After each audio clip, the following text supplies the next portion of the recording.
Welcome to Lacrosse Classified, your go-to source for all things NLL and box lacrosse. We will bring you the biggest names and best storylines in the world every single week. So settle down and listen up. It's time for Lax Class.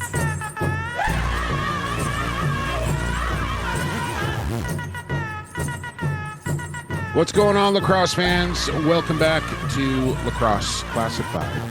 We don't have a home right now, but while I'm thinking about that, because I'm so used to, or I've been so used to saying Lacrosse Classified on Lacrosse Culture Daily Podcast Network. Can't say that anymore, Lucas, but I may be able to say something new. I think maybe as soon as starting next week. Stay tuned for that, but for right now, wherever you find your podcasts, you're going to find them. Well, you're going to find Lacrosse Classified is what I want to say there. And you're going to hear me. My name is Jake Elliott. You're going to hear my co-host, Lucas Arger, here in mere moments as well. This is episode 369. Nice. I totally missed the opportunity for the 6-7. Not only did I do that, whiffed on it completely, but got reminded today by my buddy DJ Dawson J there that Kyle Killen scored a goal for Las Vegas. He wears number 67. Missed it again. Not up with it, I guess. But it's episode 369 and usual features here on the show this week. Who you got week 4? What do we got? 4 games this week, I think. Week 4. Oh, Lucas, my God. We'll talk more in quarter 4, but good Lord. We'll announce our week 3 winner, and an impressive one at that, I might say. And if you roll back the tape from a week ago, I said, somebody goes perfect in week 3, they're going to win. Somebody went perfect in week 3, and they won. Lax Class, lock of the week. What do? We came up a point short on Hayden Dixon and a point short on Robert Church on your parlay, Lucas. And don't forget Will Malcolm. He had 5 points, I thought. Oh, no, you're right. I am thinking of Church. Yeah. Yep, I was done Friday night. Jesus. Yeah. I think I don't know. It didn't go well. Let's just say we're going to stick with one this week. Hopefully we stick a winner together here. Courtesy of Coolbet, coming up in quarter number 3. Quarter 2. Snake Island Muskie President's Cup champion Ryan Lanchbury, also a member of the Rochester Knighthawks who picked up a big win. We're going to talk about that coming up. Also a member of the Richmond Spiders at one time. Kind of like in Ryan the Spider Lanchbury. When you put up a hundo in the NLL, I think, you got to get a nickname like a moniker considered there. And the Spider, Ryan Lanchbury. What do you think? Ooh, I like it. Quarter number 1. That's this quarter right here. We have Goalie Factory, Goalie of the Week. A bounty to choose from this week, I might add. But we've selected one. There can only be one going into the factory. And then the construction site, there will be 2. We'll each have a standout player of the week. We'll have that coming up for you, courtesy of RyCor Construction. Actually ran into Rye today. Talk about that coming up here in a little bit. And then there's a lot of talking off the top here, Lucas. 7 games in week number 3. And we got to talk about all of them. So let's do that, shall we? Well, maybe I should probably check in with you. Did you get a couple of runs up on the hill this past weekend, Lucas? What'd you do? No, I did not. The plans changed last week before the weekend came around, so I was at home watching every single game. But the weekend was good. Like I said, watched a lot of lacrosse. My sister came home from university. The Bills won, which was nice. Big comeback win. Still snowing in Ontario? Is it still coming down? Yes, unfortunately. I looked at my neighbor the other day and I said, dude, what are we going to do on December 22nd? We go golfing every year. We're not going to do that in this 3 feet of snow. You can't do that. You can disc golf in snow, though, Lucas, just so, you can disc golf in snow. Anyways. Yeah, that was my weekend. What about you, Jake? What'd you get up to? Friday, just watched the game on TSN. Ordered in some takeout. Took it easy. Saturday, whipped down to Park Royal out there on the North Shore, North Van. And Danny, being Indigenous, gets a little discount out there on the Capilano territory. So she went to town, Lucas. Like she had to do like normally she just kind of goes off and I kind of hang out. And I was watching the Colorado Philly game while she was shopping away. She had to do like a drop off. Like she came back with one load and then went out for a second. I was like, what? You just gotta take the reins off, Lucas, and just let her go. Let her run free throughout the malls of Park Royal. Then back home, suit up down to Rogers Arena. Man, I tell you, I had a chance to meet Brett Frew down there at Rogers Arena finally. Had a brief chat with him. Had some technical issues up in the broadcast booth as well, Lucas. I was absolutely mortified. Like I was sweating bullets up there, and we do this like in-game hit inside Rogers Arena. And normally, like the first week, they had a guy's like good shot, kind of pan back, looked good, like, and it goes up on the fucking 200-foot jumbotron in there, like 10 minutes before the game starts. Well, we had to retape the open like 3 times because we did it, and then Chase Fraser went down in warm-up with injury, so then we had to redo it last second. They still want this in-game hit. I'm sweating like a mofo. Like it is just dripping off me. This guy comes in, fires up the lights, shoots the thing, we bang it out, and then I'm like getting ready to like, and then I see this thing come up on the jumbotron, Lucas. My shirt is like soaked through. The guy is zoomed in where you can see the pores inside my nose, like so. And I just look like a hot mess. And I was rattled. Like, That does not sound fun. I was so rattled, all. man. Oh my God. I was mortified. Absolutely mortified that thing went up on the Jumbotron in Rogers Arena. And I don't know when. It did not go well. Hopefully it does a little better in Las Vegas this week. I always sweat a little bit, like before the open. I got the towel at the ready, kind of give the head a dab, and then I'm okay, and I get it. But this, like, it was uncontrollable. It was Well, bad. if you were mortified, it certainly didn't show. I'll say that, especially your open and your halftime hit. But speaking of those hits that you did when you were on camera, I will say, I never realized how good you look in orange. Man, that is a nice tie in the pin that you had for every child matters. Damn, that looked pretty sharp on you, I will say. Oh, thank you very much. I was waiting for Carvallis to hit me up on the fresh fits. I had the purple pandas, the dunks going. I had a little tie clip there. I just Carvallis, you got some work to do next week when you get fresh fits. When you get fresh fits going.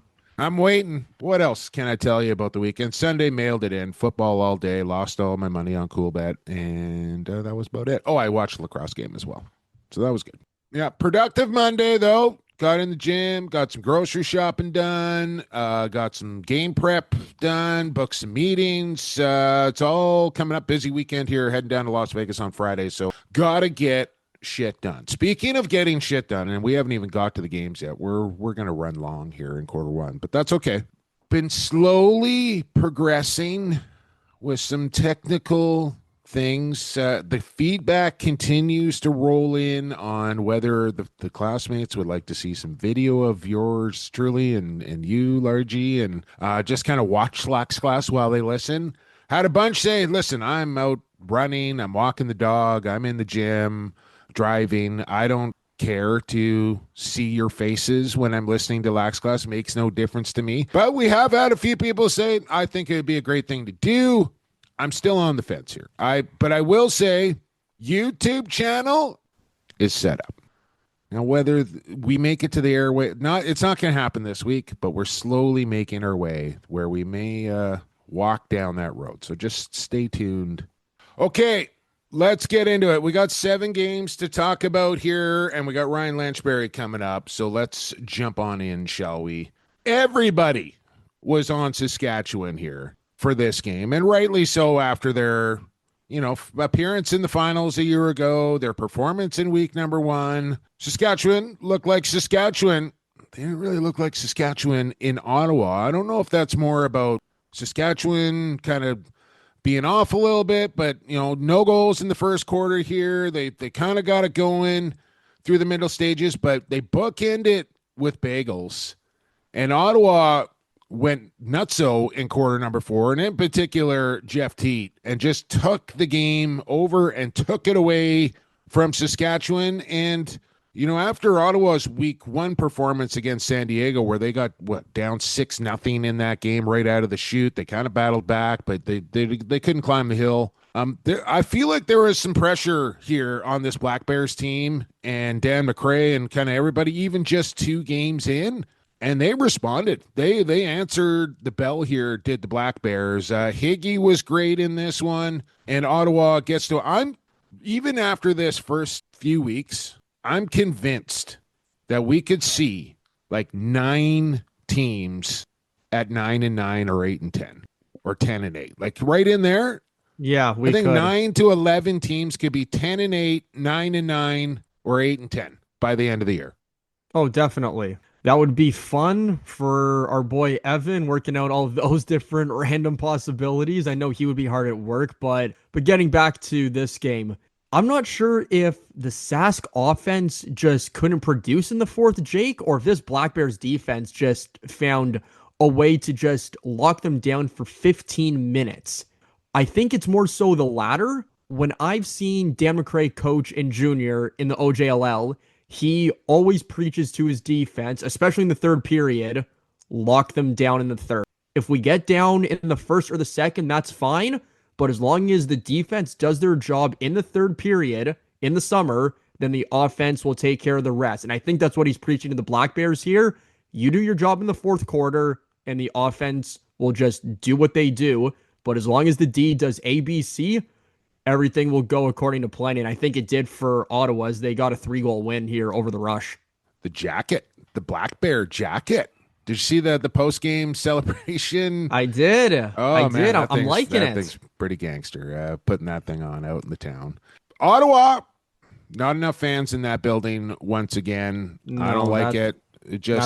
I'm not going to sit here and harp away and focus on it, but not enough, Ottawa. And I know most of the people probably listening to this podcast that are from that area are going to the game. Tell a friend, take a family, do something.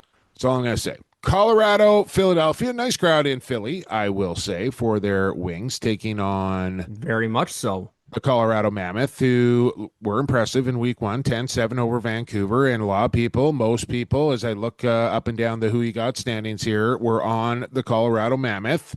Well, do you want to know who's gangster? You want to know who's gangster, Jake? Besides that celebration jacket that Ottawa has? Nick Damude and the Philadelphia Wings. Yes, Nick Damude. He was real good for sure. And, they didn't need a ton here offensively for Philadelphia to get past Colorado. Just an 8-7 game here. But that's kind of the lacrosse that I think Colorado is going to play most of the year. Like, they're going to look for that 10 number, 11 number, where most teams are probably looking for a 12 number sort of thing. But they have such good defense and goaltending that they can win games if they can get to 10 most times.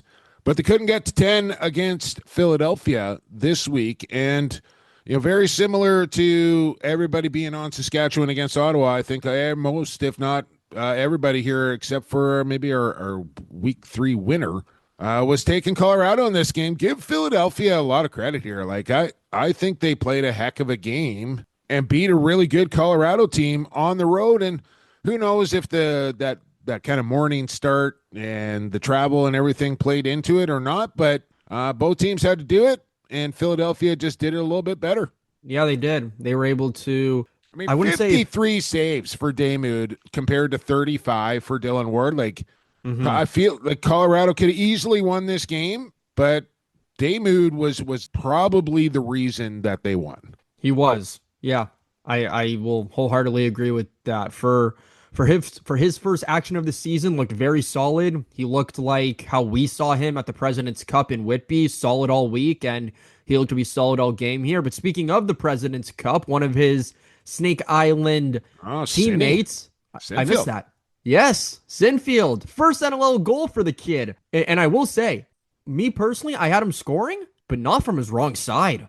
I like this Sinfield kid. Like, if this is year 1 for him and he's still a pretty young guy, I feel like he's still pretty raw as well. Like, I don't know, like, how 100% he is. elite his coaching was while he was coming up through minor and stuff. I think it's just been kind of the last 2, 3, 4 years where he's gotten good coaching and been surrounded by better players. And like, I think he's just starting to kind of scratch the door a little bit on what he is going to be capable of doing once he kind of learns some finer points. I just think he's raw and he's only going to get better. And I think he's pretty good right now. I don't think people realized how competitive Calgary is going to be.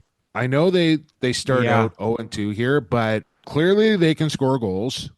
And I think Aiden Walsh had a nice bounce back after what was a tough start, and maybe that's a different outcome if it's a different start for Walshy in that one. But you know, you're taking on the Toronto Rock here, and they did win the game, and credit to them with a strong fourth quarter, just pulled one out of the fire essentially here, 11-10. But you're talking Toronto, who, like, I think this is certainly a playoff team. They're playing their home opener. They're back in their building and taking on a team that, you know, supposedly is going to finish down near the bottom of the standings. I just don't know, like, if Josh Sanderson and that group is going to allow that to happen. Like, I think those guys are just going to will that team to wins this year, whether they have the talent to match other teams or not. They got guys that can get the job done here. And Calgary, through 2 games, has been real competitive. But Toronto, I think this is a huge win for them just for their confidence alone.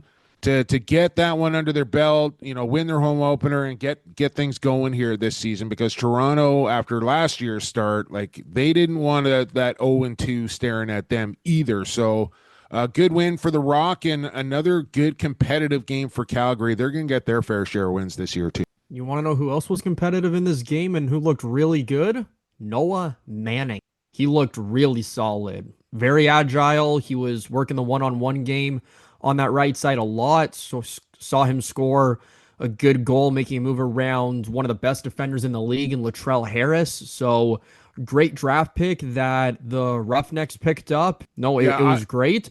The only downside to this entire game, and for those listeners that are unfamiliar with who Graham Perot is, in his website in NLLstats.com, NLL Chatter. Again, Graham said it on his website, so I'm not gonna read it word for word. But the only bad thing to this game was the lighting in that game. It looked dark watching it on TV, and I know Graham was there in person, and he said the same thing. So just something like that it's kind of sad. Maybe that seems like a thing that maybe, you know, they had to swing the doors open and they're not quite done in there.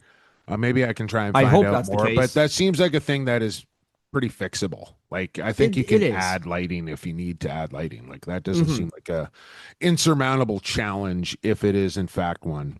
Nope. Let's move along here, Lucas. We still have 4 more games to get through here. Halifax, Buffalo. Didn't have a big chance to kind of watch this one. I was driving down to Rogers Arena while the game was going on. And keeping my eyes on all sorts of things. But Halifax, man, what this was maybe or could be like their signature win of the season here.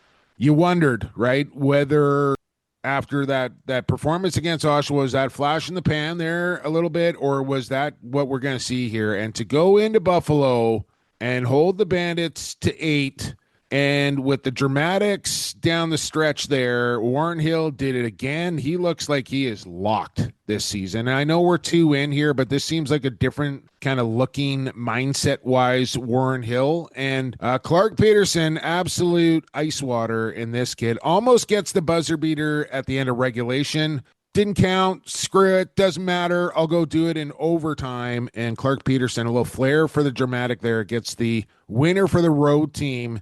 And they get out of Buffalo. Not too many teams getting out of Buffalo with a win, and Halifax just did it in week 3. Yes, they did. They looked solid top to bottom. Transition game was working very well for them. I know they got a lot of chances out of that, especially in the second and fourth quarters on the long change. I was paying very close attention to that on how they would do against Buffalo, and they did pretty well. Terefenko, one of their best transition guys, he got in on the score sheet. So did Warren Hill. We talked about all the saves that he made, but he tallied an assist in the game as well. But somebody else that got on the score sheet that I'm not sure many people had, Jake, is Jason Knox. Kind of their 3rd or 4th lefty in offense. He's starting to find his groove now, I think, and he was rewarded with 2 goals. Yeah, he's definitely their four guy right now, at least until Cody's done, I would think. He's been a nice pickup. I think he's like good depth, right? And he'll come into his own. Like I'm not worried about Knox and what he is gonna bring. Like I think to steal a phrase from Pat Gregoire, I think he's like Timu Dawson Thief. I think he can kind of become that eventually, like Claridge is to Josh Byrne. Like I don't know if he's gonna reach that level, but he's got that potential, I will say. Yeah, he does. He just needs to keep doing what he does, kind of put his head down. And again, if he's able to take a page out of Theed's book and just, I mean, drop a shoulder and go through somebody, you yeah, never know like what'll big happen when he body, gets to the middle of the floor.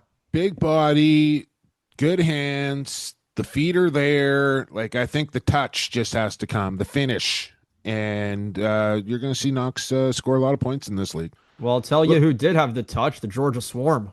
yeah, well, nice segue there. Down to Duluth we go, and Oshawa, man, holy cow, this is crazy stuff here. As we mentioned, the 2 goals against Halifax the previous week. They get both those goals in the first quarter. Then they go 46 plus minutes the rest of the game without getting one. They start the next game and go into the second quarter before they score a goal. I think at the end of it was close to an hour and 7 minutes of game time without a single goal, which Wow. has to be an NLL record, and that is not one that you want to have. I get it. Like that is a historic performance from Warren Hill, and then you run into Dobson, who was a little bit pissed off and had a real good performance for Georgia. But 5 goals, they made some changes today. In fact, did the Oshawa Firewolves as they released Kyle Jackson. They activated Howie Francis. What else did they do, Lucas? They made a couple other moves as well. And I think the offense is going to look a little bit different here for Oshawa, but that's a pretty big sample size now. What did they have? 8 against Toronto, then 2, now 5. I saw somebody else post up, I think it was Spencer Conley. The Rochester Knighthawks had more goals in one game than Oshawa has had in 3. So yeah, I saw that too. I want to focus on the Georgia Swarm because they got the victory and they get to 9. Okay, not great, but to hold Oshawa to 5 and like that's a pretty impressive performance there from the Georgia Swarm as well. But I'm a little concerned about what's going on in Oshawa. Like Jonathan Peshko, I'm sorry, but I think they gave up a first rounder for him. Did they not? And 0-0-0 in 3 games for Jonathan Peshko. That's not okay. You're right. They did make some roster moves. I will correct you on them, though. Kyle Jackson has been released. Corson Keeley is now on the active roster, and Howie Francis, a 6th-round draft pick in this year, is on the practice roster now. So Keeley is active. Howie, or Francis on practice, and Kyle Jackson out the door. Yeah, their offense needs to find some sort of motion. I know Clem I'm trying to Durazio figure it out. doing Like his what's best. missing? Is it who did they take out? I just don't know what's so different from a team that went to the NLL finals a couple of years ago. Neither can I. It's kind of a tough nut that they're trying to crack right now. They're trying to figure out what is the issue, and we'll see if that changes in their matchup on Friday. One thing I do want to say, though, Jake, before we jump to the next game, and I know quarter number 1 is running long, is the officials. Right. You know exactly where I'm going with this. Yes. The officiating crew. Crew chief was Kyle Kropman. He's been around the game for a long, long time. Assistant referee was Josh Hiltz. And making her on-floor NLL debut, making history from Ottawa, was Dominique Hartley, the first ever on-floor female official to referee an NLL game. Congratulations, Dom. A remarkable accomplishment. Trailblazer for so many other women in the NLL and other young female officials. This is not the last time NLL fans will see her on the floor. She did an amazing job in her debut, and I do want to credit the broadcasting crew whose names are slipping my mind right now in Georgia. No, I just wanted to give Dom a shout out for everything that she's done. She had a great summer here in Ontario, went to the Founders Cup, represented Ontario. So I know that our buddy Cody Jansen got to see her ref out there for a week. And Like I said, this is not the first time that you will see her on the floor. This is the first time, but it won't be the last. Great Get crossed, things Lucas. out there for the NLL. And Dom, congratulations for everything that you've done, and can't wait to watch you on the floor once again in stripes. Yeah, amazing stuff, man. You hear that, Carvelis? Like, you're getting all twisted up in semantics here, pal. I don't know how many people that he needs to have tell him this is history, and he's getting caught up in like grammar of the post. She is the first on-floor female official in NLL history. There have been female officials run the shot clock many times. There was a history made when that was the first time that happened. Dominique made NLL history, Mike. Wrap your head around it. It's okay to be wrong once in a while. More often than not, quite frankly. Congratulations to Dominic. And it's long overdue, if you ask me, not just because I'm an official, but I've been watching this league my entire life, Jake, 22 years, and I know that times have changed. It's taken a long time.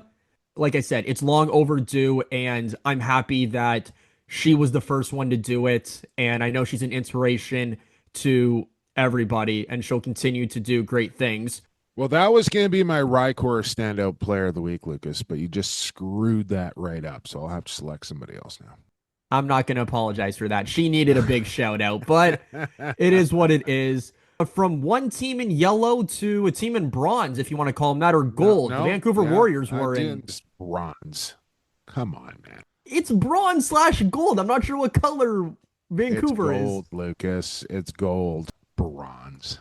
Well, they look like gold on make the bronze. Like, who's making their team bronze? We want third place. It's gold, Lucas. Well, they looked like gold on Saturday night when they played Vegas, wouldn't you say? They look pretty good for 3 quarters. And then listening to Coach Milowski after the game, and I guess it makes sense. Like, they're thinking about next Friday night in Oshawa a little bit, stop going into the middle of the floor, kind of took their foot off the pedal in that one. But I will give Las Vegas a lot of credit. Like, their first half was not great. Vancouver put up 7. They just got 2 and couldn't really get it going. And like I said, they were dealt that big blow with Chase Fraser going down in warm-up. And, you know, it's one thing to lose player in warm-up, another to lose one like Chase Fraser. But it was with the, you know, surrounding circumstances with it, you know, the big new prize player, and he's in his hometown, first game as a Desert Dog.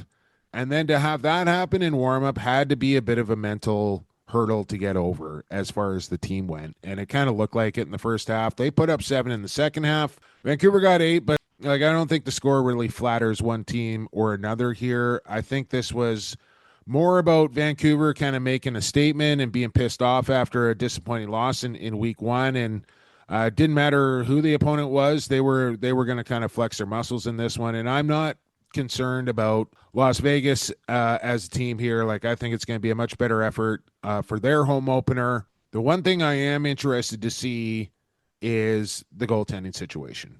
Do you start Bouquet? Do you go back to Kells? Or you sitting there, man? I don't know.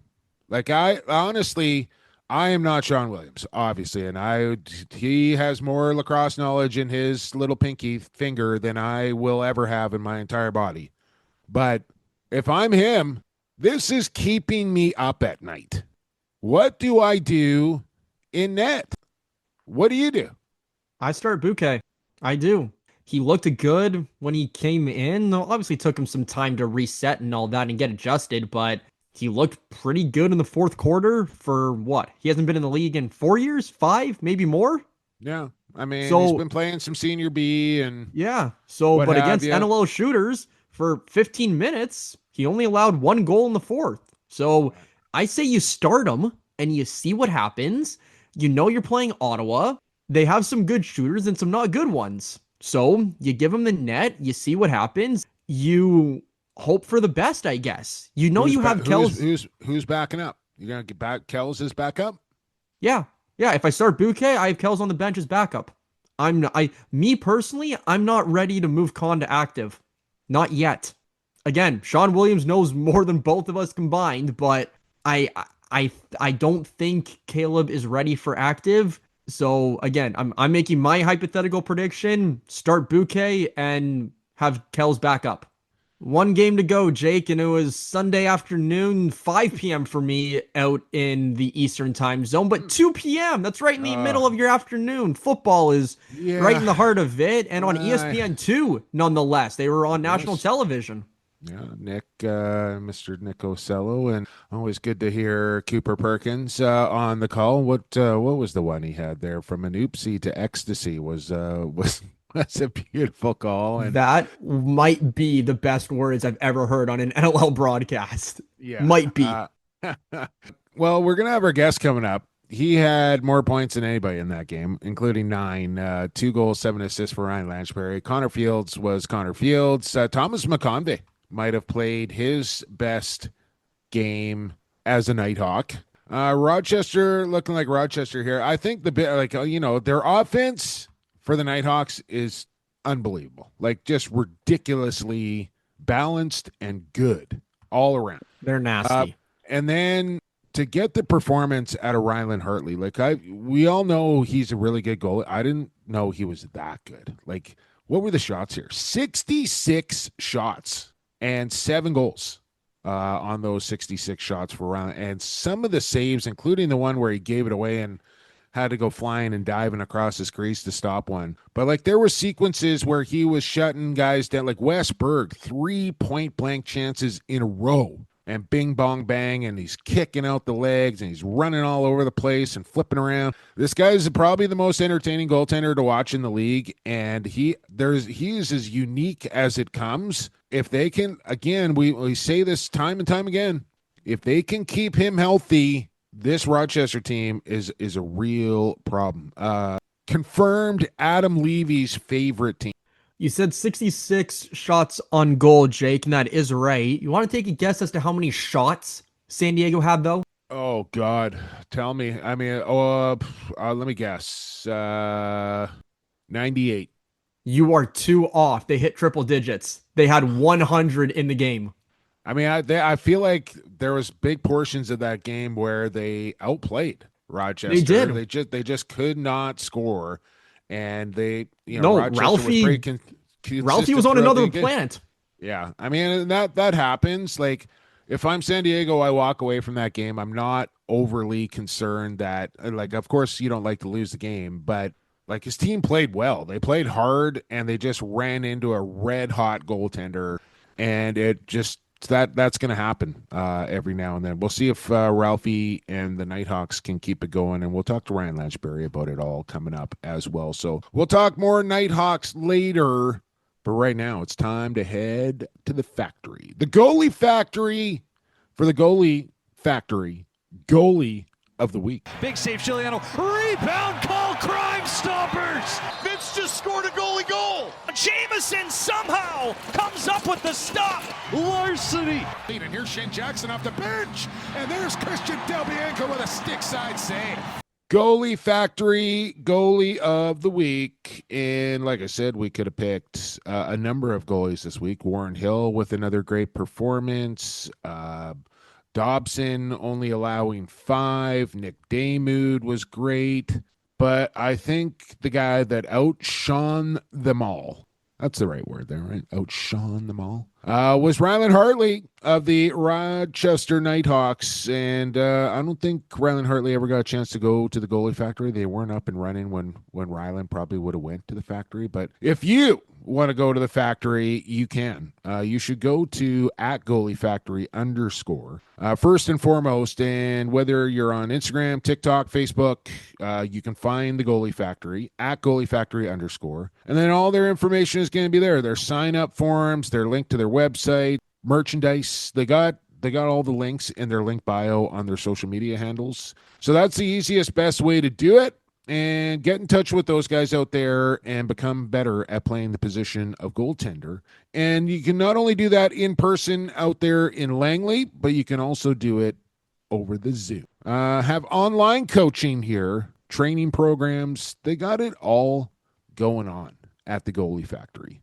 So get in touch with them @GoalieFactory _ Rylan Hartley, Lucas, what a performance. Save of the Year candidate already here as well. And I'll say it, the most fun goalie to watch in the National Lacrosse League. He is. He's athletic. He's agile. I think I saw him throw up a scorpion, if I'm not mistaken, on one of the saves when he was spread out. But he is just fun to watch. He had over 50 saves. He was just phenomenal for the Knighthawks. When he's hot, he's hot. And if he's able to continue and harness this win and continue to keep doing what he does, he's going to help the Knighthawks win a lot of games this season, I have no doubt. Yeah, just stay healthy, Ralphie. Stay healthy. Welcome to the factory, Ryan Lanchbury. You're this week's Goalie Factory Goalie of the Week, and we're going straight from the factory, straight to the construction site. RyCor Construction site, that is, for our RyCor Construction Standout Players of the Week.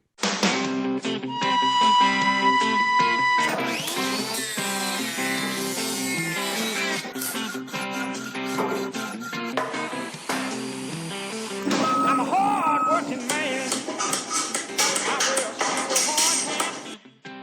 Ride rope, hammer, most men can't RyCor Construction Standout Players of the Week is brought to you by RyCor Construction. www.RyCor Construction, family owned and operated out of the Lower Mainland. Residential interior and exterior renovations, kitchens, bathrooms, full home renos. They did just like this massive project is like just a covering for a turf company so they could work on their turf outdoors with this big overhead company. Now apparently he's doing the shop. He's doing, they're busy as can be, but you can get in touch with these guys at rycorconstruction.ca and let them make it stand out for you when hopefully they have some time to look after you. But everybody needs a renovation at some point, and RyCor Construction is where you want to go when that time comes. Lucas, I told you I was going to pick Dominique for my standout player of the week. Can't do that anymore. Who do you got here this week? Who stood out for you? Well, there were a lot of people. There were tons. You had goalies. You had face-off, get-off guys. You had some defenders. You had a couple guys in transition. But one guy that caught my eye was number 15 of the Toronto Rock. And the Rock's home opener, none other than Sam English. He was just everywhere on the Rock back end, winning loose balls, laying big hits, slipping up and down over picks, scored even. I think he had an assist as well. He was just your five-tool arsenal, all over the floor type guy, and just watching him was a lot of fun, and I thoroughly enjoyed seeing everything that he did. I do want to give an honorable mention, though, in RyCor this week to Matt Carrick. Lacrosse boss, first ever NLL game. I think he did a phenomenal job. I was texting him a little bit. He was great. I thought him and Shanny had a good rhythm going, and it was just fun to hear his goal call and just listen to him on an NLL broadcast. So an honorable mention to the lacrosse boss and Matt Carrick, but I got to bring Sam English onto the construction site on a Wednesday. Yeah, he looks like he could put some hard labor in on the construction site for sure. And listen, everybody's on Owen Hiltz and CJ Kirst, and rightly so. I think English might be the best of the three, personally, as far as he's like another Challen Rogers. Yeah, which is nuts, right? Like those guys are unicorns, and now Toronto's got two of them. Michael Grace of the Georgia Swarm.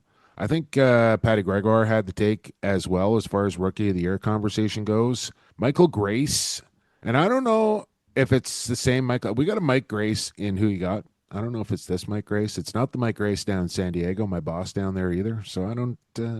Anyways, he had 1-1 as far as goals and assists goes. And then another 8 loose balls, 3 caused turnovers. And he's doing this on back-to-back games as well as a rookie. Pretty impressive stuff for Michael Grace. So I guess he gets my honorable mention this week. But I think I've mentioned it a few times now, and this guy having, I think, what was his best game as a professional lacrosse player, and that's Thomas McConvey. To be surrounded by the other talent that he has there in Rochester, like it can kind of go two ways on you where you just kind of, all right, like Lanchbury, Fields, and Smith are going to take the shots here, and I got to just go set my picks and, get a couple of chances here and there. But I don't think that's the philosophy of Mike Hazen. I don't think that's the philosophy of Thomas McConvey, because everybody eats there in Rochester. And what did he do? He put up 9 points in that game, 4 goals, 5 assists on the afternoon. And if they get that kind of production to go along with those other guys, I don't know how you stop this offense in Rochester. And Thomas McConvey, high draft pick. What was he, like 2 or 3 overall? And starting to come into his own here, I think, in what I believe is year number 3 for him. And he's settling in nicely, especially in game number 1. He very much is. He's finding his footing, sticking to his game that he learned coming up playing junior in Mimico, I want to say, is where he spent most of his days. And he just has a wicked shot. Just lefty. It doesn't matter if it's over the top or a good sidearm shot. It's just fun to watch him. And First overall pick. He was first overall. Okay. Yeah. All right. Well, there you go. Welcome to the construction site, to McConvey and to English. You are this week's RyCor Standout Players of the Week.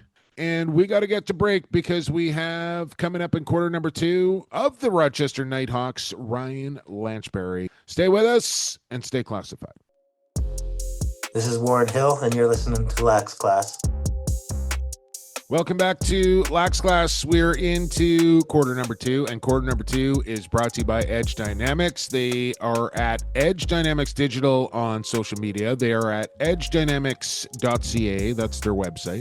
And when you go there, you're going to sharpen your brand on a global level. They understand that every brand has its own distinct story and potential, and their mission is to help you unlock that potential by crafting marketing strategies that resonate with your target audience.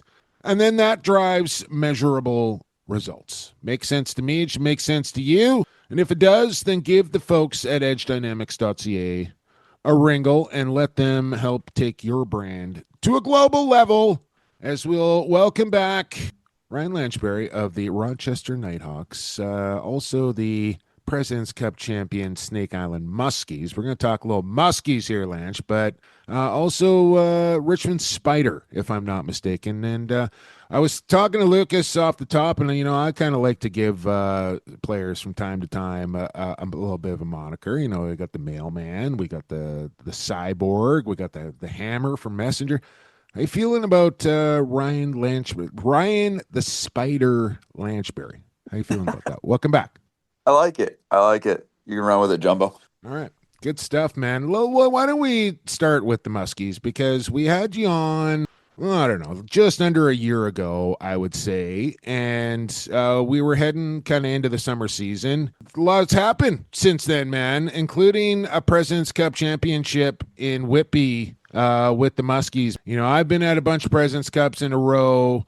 I know you've been to a few as well, and time and time again we'd see this Muskies team show up, and they would have a good run and maybe lose in the semi, or get right there but couldn't maybe run into an injury. Well, they finally got it done here, and what a game it was, what a celebration it was, and like what a proud moment for the Mitchells and all those guys to be able to bring that cup back to Mohawk territory there. Yeah, I mean, it was exciting. It was a great summer to be able to do it with those guys. It meant so much to them. And, like you said, they've been kind of knocking at the door for so long. So to be able to kind of push through and to get it done, it's really special. And, yeah, I had a great time this summer with all of them and getting to know them and spending some time, up there in Akwesasne. And I'm just thrilled that I had the opportunity to do it. Well, I always ask guys, especially guys that make it all the way to the final and win that thing, Ryan, like as far as like big boy lacrosse goes, where does that, 7 days rank for you as far as the physical toll that it takes on your body? Yeah, I mean, it's super physical. I feel like that tournament, they let a little more go. The refs let a little more go than they would in the NLL or some other summer ball games. So it's physical, it's hot. It was a little bit better of an adjustment. I think it was 6 games in 6 or 7 days compared to 2 years ago when I played. It was 8 games in 7 days, which was an absolute nightmare. So yeah, it's super tough on the body, but everyone's kind of in the same boat. Every team's doing the same thing. Hurts a little less when you hoist the trophy as well. Yeah, that helps. That helps for sure. But everyone's in the same boat, so you kind of just have to push through and keep going, game by game. Well, someone that kept going game by game, and this is a bit of a two-parter question, Lance, so stay with me on this, is Joe Hall. He kept going game by game, so I want to know what it's like playing with him. That's the first I don't part. think I mentioned this, Lucas, but I was talking to old Snake Eyes there a while back, and I think I might have mentioned that was the final swan song. Well, apparently this is straight from the horse's mouth here. He told me that he was talking to John Tavares, and JT told him, "Go do it again." Joe Hall's coming back for another year of lacrosse. I haven't heard officially. I've heard some murmurs, but I've definitely heard that rumor. Joe is an absolute beauty. I saw him 2 years ago at the President's Cup, and it looked like he could barely, walk by the end of it. This year, I think he put in a little more work to get himself in shape. He didn't play every game, but I felt like he was in way better shape, way better condition than he was 2 years ago. He had a couple of big goals for us in that tournament. Oh, yeah, the one-hander, Lanch, I couldn't believe that. That was ridiculous. Yeah, he still got it. But yeah, he's a beauty. He's one of a kind, that's for sure, off the floor. But yeah, it's super pumped that we could get one for him. Well, that's great. I know that he had been chasing it for a long, long time, especially with the Muskies. And then the second part of my question is when you look back on, the President's Cup teams that you've been a part of, where does this Muskies team rank? I mean, I've only been in two Prezzies, so this would be the best team for sure. I think we had a lot of really good pieces. We picked up, a couple guys after we won, our league. We had kind of the core group of guys come back, and then I wasn't there last year, but the Accioni twins, those guys are unreal lacrosse players. Jackson Raposo is legit. Obviously Spalina was a great, Sinfield, kind of had a breakout tournament, made a big name for himself. Spalina, Skylar Thomas. So there was that kind of core group of Muskies guys, and I think we made some nice pieces kind of around them to kind of elevate the squad. But yeah, that's a really, really good senior P team. Well, I mean, I think you could say a similar thing here as we're here with Ryan Lanchbury about the Rochester Knighthawks offense, man. First kind of look at it here with the new season, and not a bad showing for your first outing. You hang 15 on the Seals. Everybody's getting the love. Thomas McConvey maybe playing his best game as a pro. You and Connor Fields racking it up. Like it, and Smith was Smith. Like I don't know how you can score 15 goals. Zed Williams getting no points in that offense. You guys still managed to do that. Like, and he's coming eventually as well. Dude, like, have you ever played on an offense like this before? Because it is looking pretty damn dangerous after one game, at least. Yeah, I mean, no, definitely have never played on an offense that's this complete, this talented, top to bottom, this balanced. We're really good on the right side. We're really good on the left side. You can't focus in on one side of the floor or one player.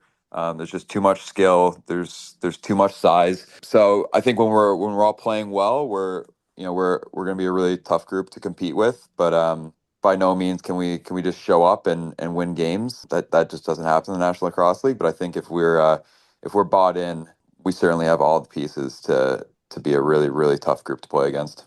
What was the reaction on the bench when you saw Ralphie dive across, you throw the stick out, make the stop? What was the reaction like on the bench and then back in the locker room?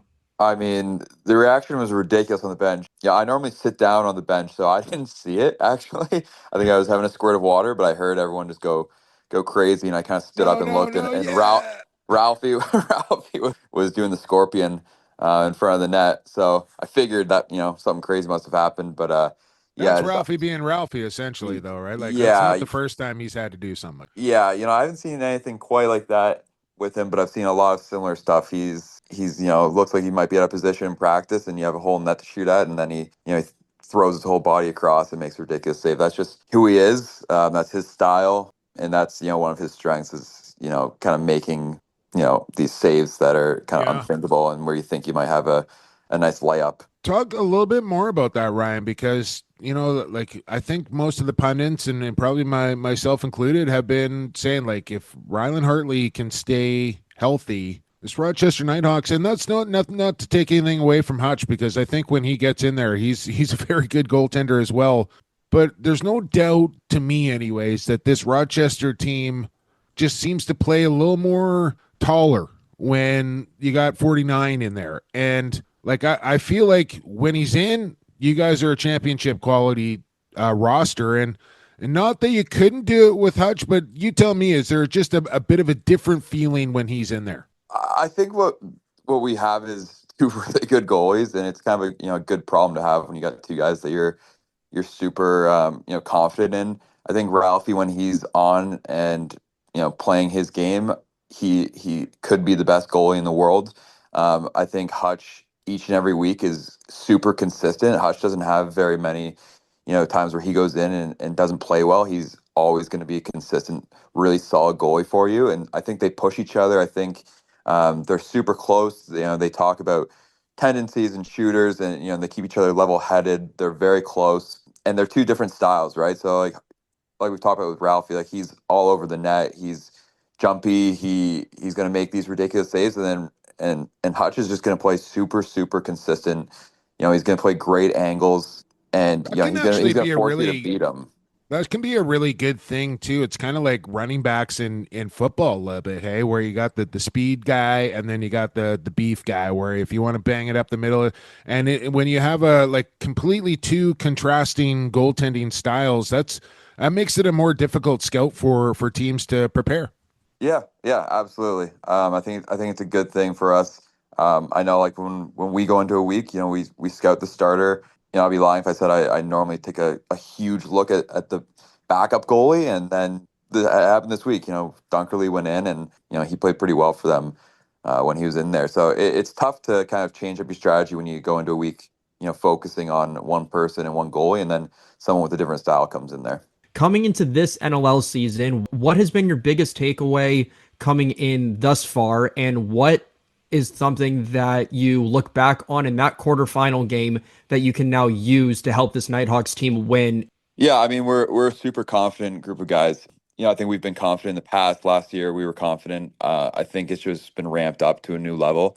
I think the expectations are different. We've talked about it as a team, like we're not afraid to say, the championship word. That was kind of something in the past that you don't mention. You don't talk about it. This year, we're not by no means saying that we're going to go out every week and just win games because of our talent and how we are, but we know that if we play really good lacrosse every week and we just take it game by game, that we are a team that can compete for a championship. That's our expectations.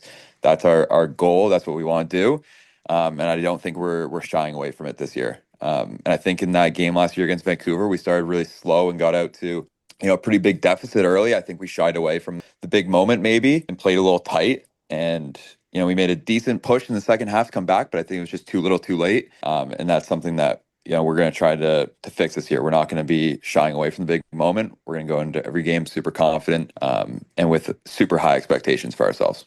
Never a good recipe to start from behind and then try and have to come back in an NLL game. And well, hopefully you guys don't do that this week, Ryan, as you will have your home opener. Going to take on the Philadelphia Wings here, who got a win over Colorado. So, a couple of teams that the defenses have looked pretty dialed in here as well. And you're going to have to take some shots against your Snake Island goaltender in Nick Damude. So this can be an interesting matchup here with Philadelphia and Rochester. Maybe walk me through, have to give me the complete scout here, man. But what's some of the keys to beating a Philadelphia Wings team? Yeah, I mean, they played a really good game last week. I think a lot of us were watching it while we're on the flight.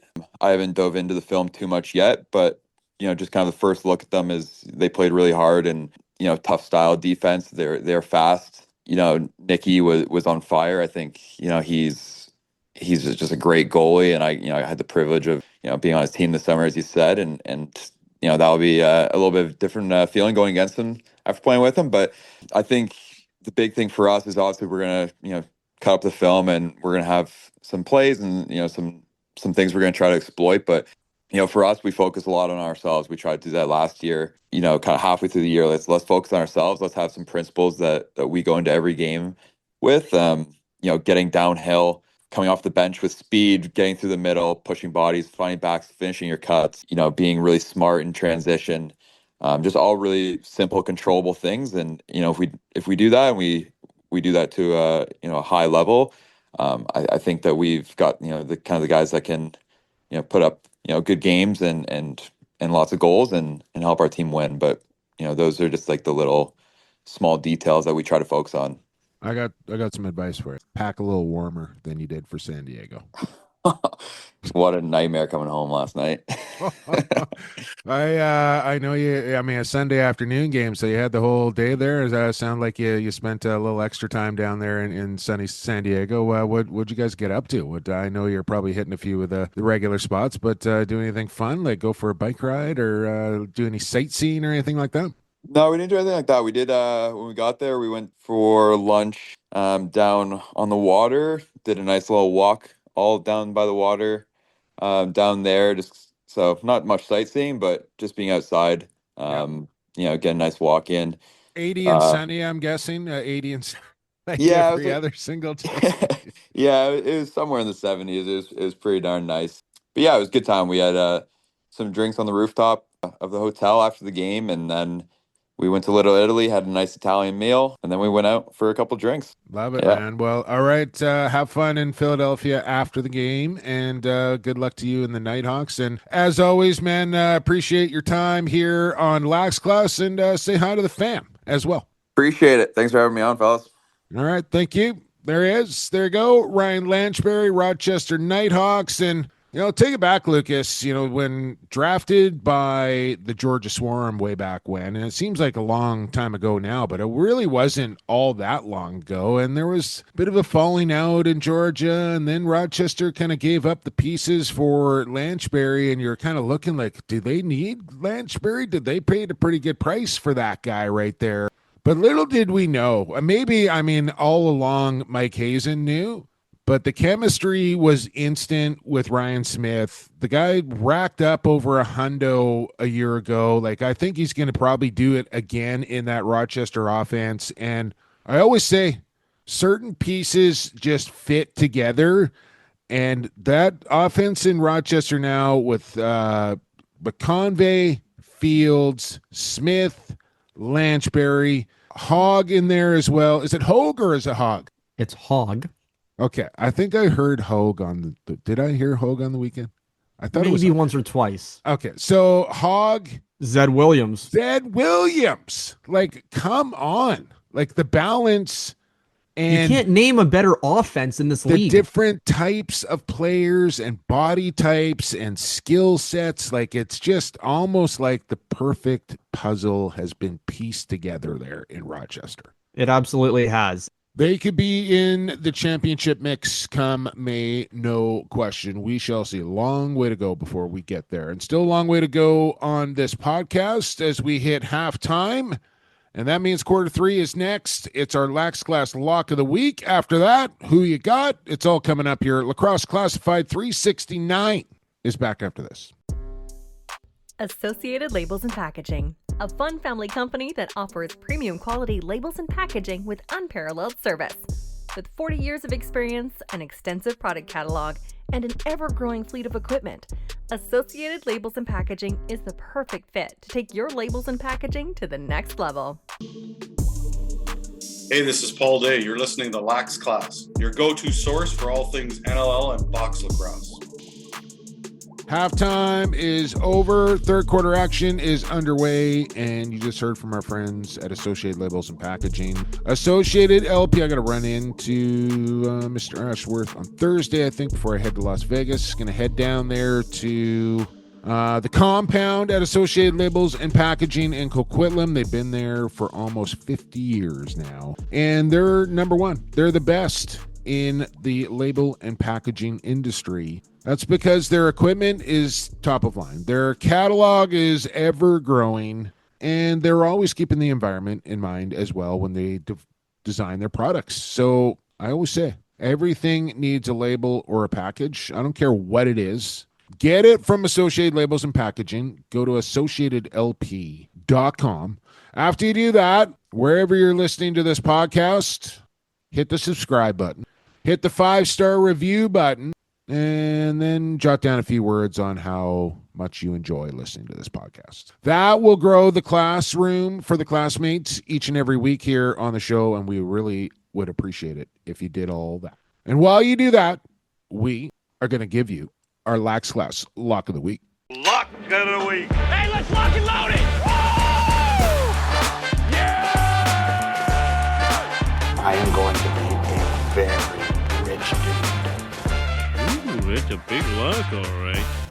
Lax Class Lock of the... Oh, I forgot to ask them to follow the podcast on social media. Like I said, we're on YouTube now. Welcome to 2025. Well, it's almost 26, but we're on YouTube now. Instagram, Facebook, the X. You can always email us as well. Find us on social media. Now, Lax Class Lock of the Week brought to you by Coolbet Canada. Coolbet.com is the website that you want to visit. Coolbet.com. Then you want to, well, you can log into your account. And if you already got a Coolbet account, right on. Me too. You just go to the exclusives tab and you'll find the Lacrosse Classified parlay, courtesy of Coolbet, exclusive to Coolbet. Larger and I collaborated. We put this one together. And also, guys, don't forget, Lacrosse, NLL, all the odds are up there for you guys. That's awesome. They got all the other good stuff there as well. And don't forget, though, for you lacrosse bettors out there, for every $10 that you spend betting on the NLL, you're going to get if you go to the exclusives tab there, or not the exclusives tab, the bonus tab, find the NLL promotion. Every $10 you spend at Coolbet betting on the NLL, you get a ticket to win a trip to Edmonton to watch the Unbox game, which is January the 16th at Rogers Place. I want to say it's called Rogers Place. And Edmonton, Alberta. Start buying some tickets to January 16th in Edmonton, as well as some map of the seating arrangement there at Rogers Place. And I want to see that thing fill up a little more. If you want your team back, Edmonton, you better be going to that Unbox game. But you can win a trip there. For every $10 you spend on Coolbet betting on the NLL, you're going to get a raffle ticket. More tickets you get, better chance you have to win. So get signed up for that promotion as well. And here is our exclusive parlay, courtesy of Coolbet. We are going Warriors on the money line to beat Oshawa on the road. We're going Bears and Desert Dogs over 22.5 in the desert. And we're going Connor Fields to get a measly 5 points, which seems like a pretty safe bet to me. Warriors to win. They're the favorites going into that game. Bears and Dogs, I think there's two teams that are going to score some goals.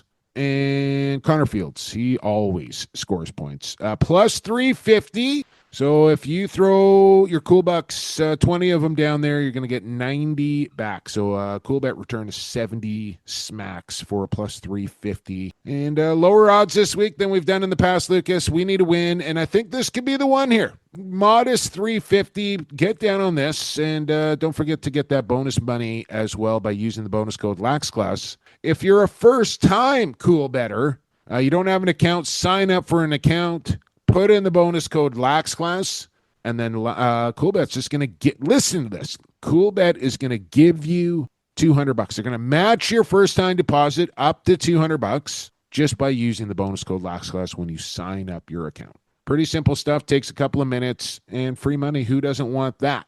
There you go. What do you think, Lucas? I honestly, I say this most weeks, if not every week. I really like this. I like this one here for the classmates.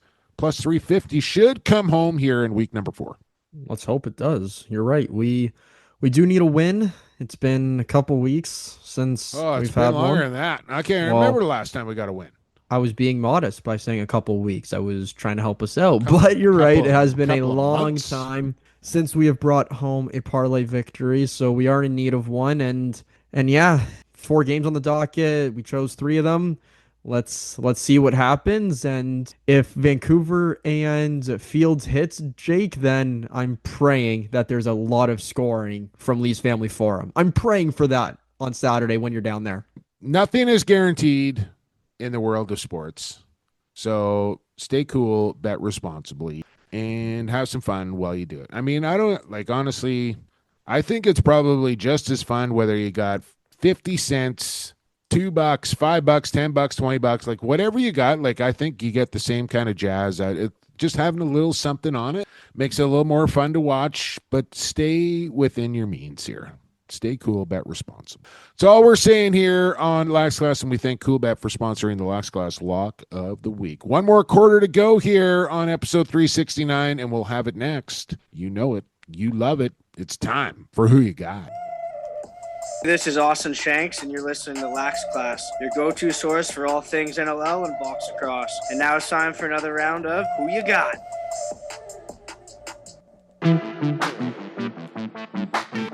It's time once again to play your favorite podcast game.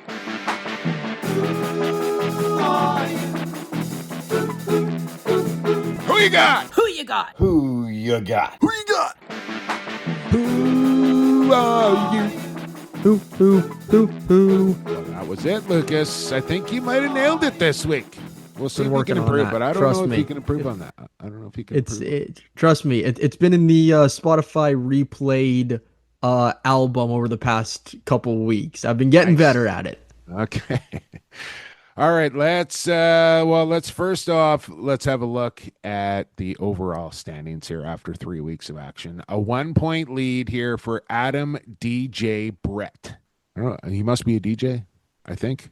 Adam DJ Brett, 75 points. Jada Moski, that's Justin Adamski, in second place. And my guy, the Gruber, Gary Grube, all lacrosse all the time. Gary Grube sitting in third along with Paul Irwin as well in a tie there. So those guys are at the top, but at the top of them all in week number 3 was this guy. You just heard him there in the soundbite as well. Chase Smith. And like I said, Lucas, if somebody, I literally predicted this, that one person would go perfect. And if they did, they would win, and that's exactly what happened. Chase Smith going 7 for 7 right across the board. He didn't even need that second or seventh game. He had won after the 6th game because Gary Grube got 6 for 7. He missed rush on Friday night. Otherwise, he would have won. But Smitty, Chase Smith is your winner of week number 3, so congratulations to him. 7 for 7, pretty freaking impressive right there. Yeah, that is. I'm not sure if anybody's going to top that. I know we have a couple weeks with 8, 9, even 11 games this season, so we'll wait for those ones. But 7 for 7, it's 100%. Better than any test score I got when I was in school, I'll tell you that. Oh, my gosh. I don't think I ever got 100% on a test in school. Okay, Lucas, let's have a look here. I hate to do it to you, buddy, but I got to do it. I'm sitting in 30th, moved up 3 spots in week number 3. Not a big deal. Still a healthy ways down the list, but not as far. Do you got an idea of where you might be? No, I know where I am. I just don't want to say it. I dropped 21 slots, Jake. You're going to have to go till you hit triple digits. Oh, I'm sitting in Funky. 109th right now. Well, that's better than Funky. She's 143. Get your taste buds warmed up here, buddy. It's going to be a long season for you. And hey, Jake, I'm looking at the standings. Am I seeing this correctly? East Van Dan at 119th? Yeah, she had a tough week. Tough week. You want to know who didn't have a tough week? You Benny might do it want again? to scroll up to 13th. You're going to see a new name there, and that's the Wizard of Gauze. You might want to take a look and Benny, see. nicely done. All right, so he's a problem right now. Hey, he's Yeah, a I know problem. he is. He's living high on the horse. Okay, well, let's get into it. I'm doing way better than you. I get to host again, and like I said, we got 4 games here, so let's get into it right off the bat. Vancouver at Oshawa Friday night. The only game on Friday. Starts at 7:30 Eastern time. Warriors and Firewolves, 1-1 against 1-2. Lucas, who you got? Oshawa's offense hasn't been that good lately. I'm not sure if that'll change against Del Bianco. I will take Vancouver, subject to change, but I will take Vancouver right now for a 7.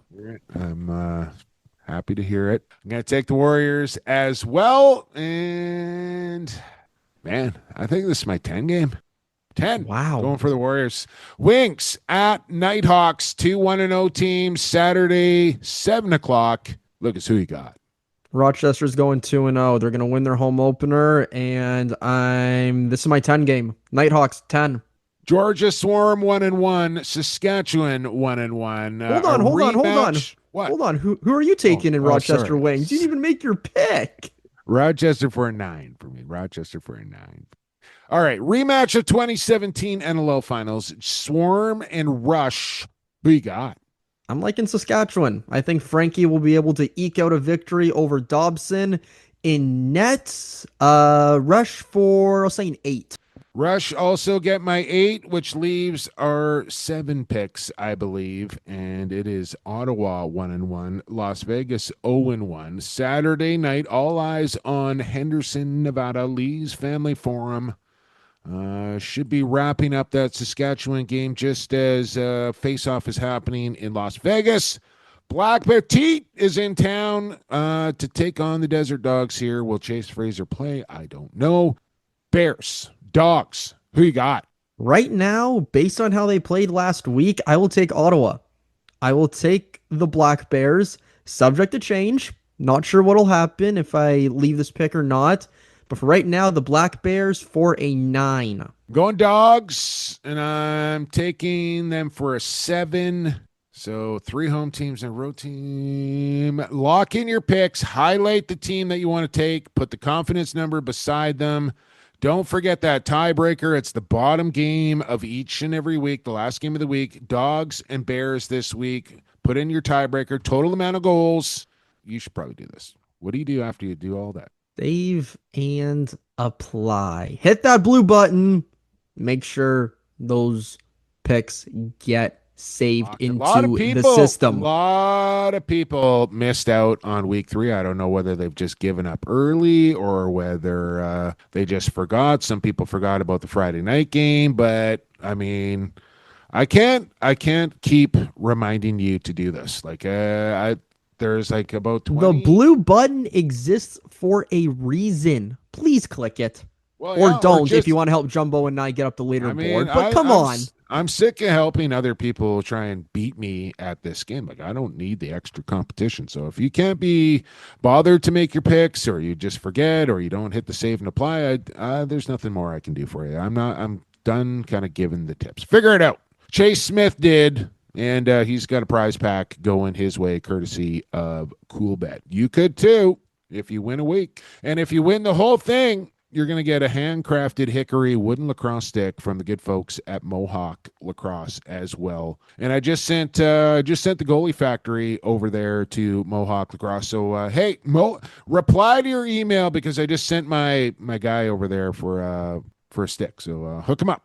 MohawkLacrosse.net is where you want to go if you want to get one of their sticks for your own. I want to thank Ryan Lanchbury for coming on the program. I want to thank Associated Labels and Packaging, RyCor Construction, Edge Dynamics, the Goalie Factory, Coolbet Canada, and Mohawk Lacrosse for the sponsorship here of the podcast. I want to thank the classmates for listening to the podcast. We're gonna try and keep it rolling right through the holiday here. So next shows will drop on Christmas Eve and then New Year's Eve, and then we're into 2026. So we're going to try and keep it rolling here through the holiday. So we'll get one more show in, and maybe we'll do a little, I don't know, we'll do something for Christmas, Lucas. We'll figure it out then. But thanks for listening to this one, and we'll talk to you next week here on Lacrosse Classified. For Lucas Arger, I've been Jake Elliott, and for the fastest game on 2 feet and for the creator.